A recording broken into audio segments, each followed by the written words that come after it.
Association, personnalité, sportif, entreprise. Le forum, c'est sur Fac Ensuite. Bonjour, je suis avec Émeric, responsable de la société Bois d'Hélice. Bonjour à vous. Bonjour. Alors, on est là pour parler de beaucoup de choses, à la fois de votre entreprise, aussi de votre projet en rapport avec le hameau léger à Montfort-sur-Meux. Alors, vous m'avez fait le temps de visiter votre entreprise, je vous remercie pour ça, vos engagements aussi. Vous m'en avez beaucoup parlé, vos engagements environnementaux principalement. On va y venir. Déjà, la société Bois d'Hélice, comment vous avez eu cette idée ? C'était donc en 2011, j'ai créé l'entreprise après avoir passé une formation. L'idée, c'était d'avoir ma propre entreprise, ma propre structure. Et puis, la construction bois, elle est venue parce que j'avais déjà un engagement, des valeurs. J'avais baigné dans des valeurs écologiques étant plus jeune. Donc, la construction bois semblait pertinente. Voilà, vous êtes parti du coup sur cette idée de construction de bois, de studios aussi, donc de petits studios, mais qui est totalement habitable été comme hiver, on va y revenir. Donc votre objectif c'était de créer des petits studios. Donc en combien de temps globalement ça se prépare ? Ensuite aussi il y a le coût des frais, combien ça coûte à une personne qui serait intéressée. Et une autre question, une dernière, par rapport à ce volet-là, c'est est-ce que vous ferez du coup les constructions chez le client qui a demandé, ou alors ça se fait en amont ? Alors, tout ça c'est le monde de l'habitat léger. Dans l'habitat léger, on a effectivement notre spécialité qui est le permacube. Le permacube, donc c'est un studio. Donc il y a tout dedans et ça fait 15 mètres carrés. C'est complètement habitable. Il y a les toilettes, voilà, les gens sont en autonomie. À côté de ça, donc il y a des constructions qui sont un peu plus grandes. Là, par exemple, on va parler tout à l'heure de T3, donc qui font 50 mètres carrés. Il y a 2 chambres, voilà. Et donc, pour revenir au permacube, son prix et le fonctionnement, il faut compter environ 50 000 euros pour être installé dans son jardin. Donc, il y a des frais supplémentaires au studio. Le studio coûte à peu près 48 000 euros, mais avec les frais, voilà, on dépasse légèrement les 50 000 euros. Donc, le studio, ça a la particularité d'être fabriqué intégralement à l'atelier, à l'entreprise à Montfort-sur-Meux. Et une fois qu'il est terminé, complètement terminé, seulement on l'emmène dans le jardin des gens, voilà, si c'est un studio.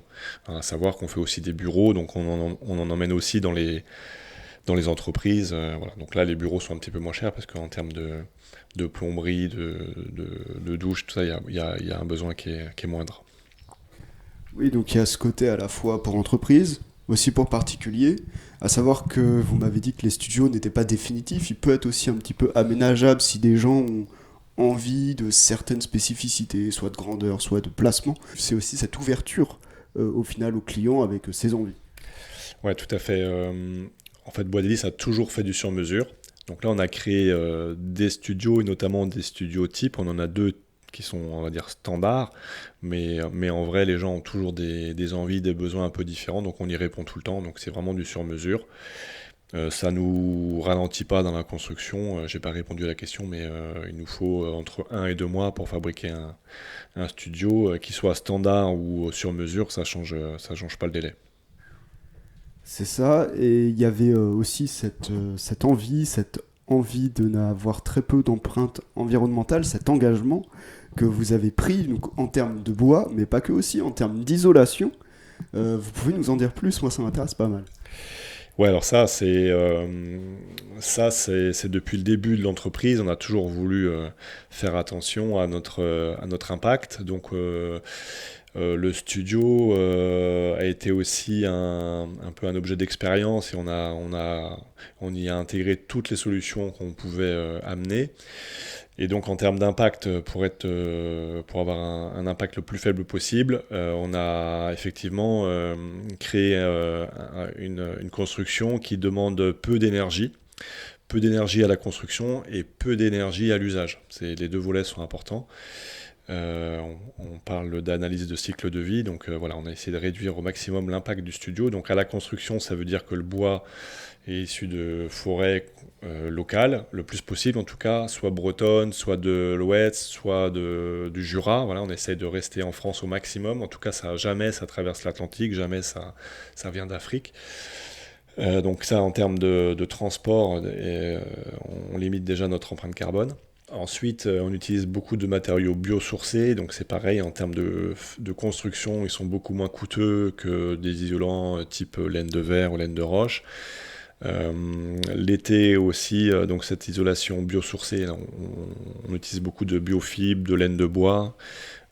L'été, c'est aussi beaucoup plus performant, donc ça limite les entrées de chaleur dans le bâtiment. Donc, ça veut dire qu'il n'y a pas besoin de clim. Donc là aussi, à l'usage, on réduit notre impact. Voilà.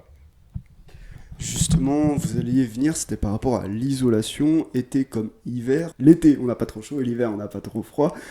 Ça fonctionne globalement comment? Et puis, du coup, comment garantir? Est-ce que c'est vraiment total? Ou est-ce qu'il faut peut-être un petit apport, notamment l'hiver, je pense? Ouais, alors l'hiver, c'est effectivement ultra performant, donc il y a des normes qu'on respecte largement. On a toujours été en avance par rapport aux normes, donc on est RE 2020 pour rentrer dans les détails, mais l'hiver, il y a très peu besoin de chauffage, hein. Il arrive qu'il fasse 0 ou 5 degrés dehors et on arrive le matin sans chauffage, il fait 17-18 déjà. Donc un petit chauffage d'appoint quand même, ça peut être intéressant l'hiver, notamment quand il fait gris. Voilà, on est capable d'apporter aussi une solution avec des chauffages solaires, mais c'est quand même bien d'avoir un petit appoint avec un convecteur qu'on déclenche 5 minutes le matin s'il fait très froid dehors, quoi. Et l'été, effectivement, il fera plus facilement plus doux dans nos permacubes que dans d'autres constructions du fait de l'isolation biosourcée qui, on dit, a un meilleur déphasage. Voilà, techniquement, c'est le mot déphasage qu'on utilise. C'est-à-dire que la chaleur met plus de temps à rentrer que dans une construction classique. Ça, du coup, c'est pour le côté été-hiver, hein, parce que des gens pourraient penser aux fameux préfabriqués où tu as juste super chaud ou super froid l'hiver en fonction des saisons. Donc non, ce n'est pas le cas. On va parler maintenant du hameau léger qui se situera du coup à Montfort-sur-Meux. Et un truc qui m'a assez... en tout cas qui m'a tapé à l'œil, c'est que vous ne faites pas que des studios, vous faites, du coup, vous en avez parlé tout à l'heure, il me semble des T3, si c'est le bon mot, vous me corrigerez si c'est pas le bon mot, qui ressemblent du coup à des maisons comme on a l'habitude d'en voir un peu partout. Ouais, tout à fait. Donc dans ce hameau, il y aura 4 studios et 2 T3. Donc les T3, ça veut dire qu'ils ont 2 chambres, donc c'est vrai que ça ressemble à des maisons. On parle de chalets ou de maisonnettes. C'est des constructions qu'on a l'habitude de faire. On en a livré déjà plusieurs sur Quiberon, sur Nantes, dans l'Ouest ou en Bretagne. Donc oui, ça s'apparente à des toutes petites maisons. Ouais. On va enchaîner du coup avec ce hameau, on va continuer à en parler. C'est que fidèle aux valeurs de votre entreprise, vous avez voulu qu'il soit à la fois solidaire, donc qu'il y a beaucoup de proximité entre les personnes qui vont y habiter, et aussi écologique. Vous pouvez nous en dire plus ? Oui, donc le côté écologique, il est lié à notre façon de fonctionner à l'entreprise Bois d'Hélice. Là, dans le village, on va en plus végétaliser certains toits. On peut aussi y mettre des ruches, y mettre des bacs de potager, des bacs de permaculture. On peut éventuellement mettre des panneaux photovoltaïques. Donc voilà, tout ça pour limiter l'empreinte.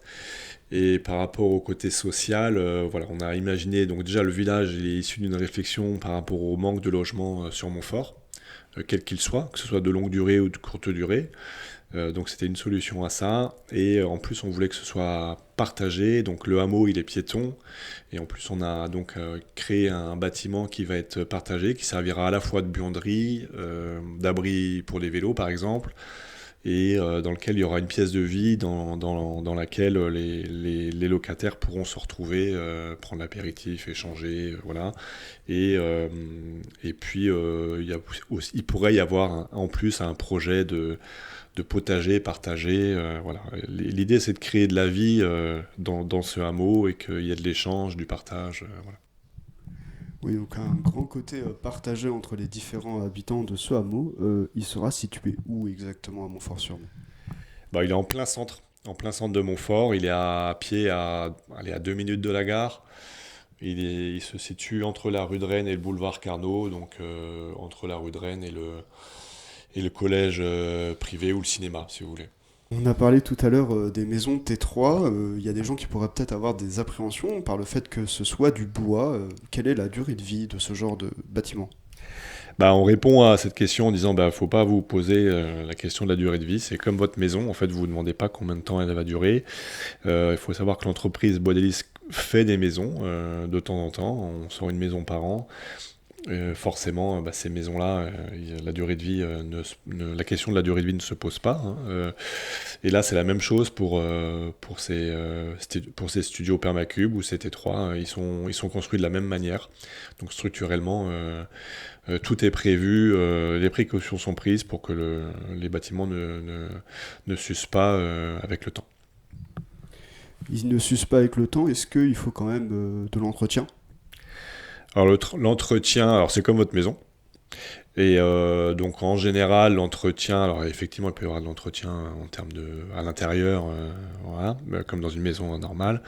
Mais pour ce qui concerne l'extérieur, c'est comme votre maison, quand vous faites un ravalement de façade, là éventuellement le bardage peut être... alors nous, on adore ce qui est naturel, donc on laisse le bois griser et dans ce cas-là, il n'y a rien à faire, il n'y a pas d'entretien. Après, certains clients ont envie de garder le côté naturel du bois tel qu'il est quand il est neuf, donc là, avec un petit entretien, c'est possible. Mais nous, on conseille de laisser le bois vivre et prendre sa teinte naturelle au fil du temps. Une autre question par rapport au hameau. Chacune des maisons, ou en tout cas des studios ou maisons, ont leur propre jardin aussi. Ça, c'est intéressant à souligner.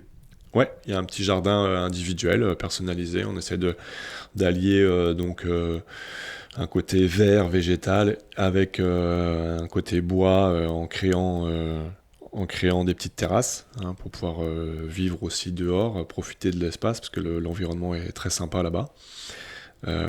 Mais oui, il y a à la fois ce côté partagé, puis à la fois un côté intime si besoin. Donc l'intégralité de cet hameau du coup représente à la fois ce côté environnemental qui bien sûr vous tient à cœur mais qui tient à cœur à beaucoup de monde bien sûr, et aussi ce côté solidaire. Je pense qu'on a fait le tour, sauf si vous voulez rajouter quelque chose, je vous laisse la parole. Je peux juste préciser, du coup on a 2 moments d'information, lundi 26 et mardi 27, parce que ce projet-là il est financé par des particuliers ou des entreprises. Donc là on répond à toutes les questions lors de 2 rendez-vous, qui sont lundi et mardi. Donc rendez-vous lundi et mardi 26 et 27 si vous avez des questions en rapport avec le hameau. Donc j'imagine que ce sera à Bois d'Hélice. À l'entreprise, ouais. Voilà, rue des Cordiers, à côté du centre de tri de la Poste. Et les horaires? Alors lundi, ça sera le midi. On a choisi 2 horaires différents. Donc lundi, midi, et mardi, 19h30. Comme ça, ceux qui ne peuvent pas le midi peuvent venir le mardi, et ceux qui ne peuvent pas le soir peuvent venir le lundi. N'hésitez pas à y aller si vous avez des questions. Je vous remercie, Amric. Merci Arnaud. Association, personnalité, sportif, entreprise. Le forum, c'est sur Fac Ensuite.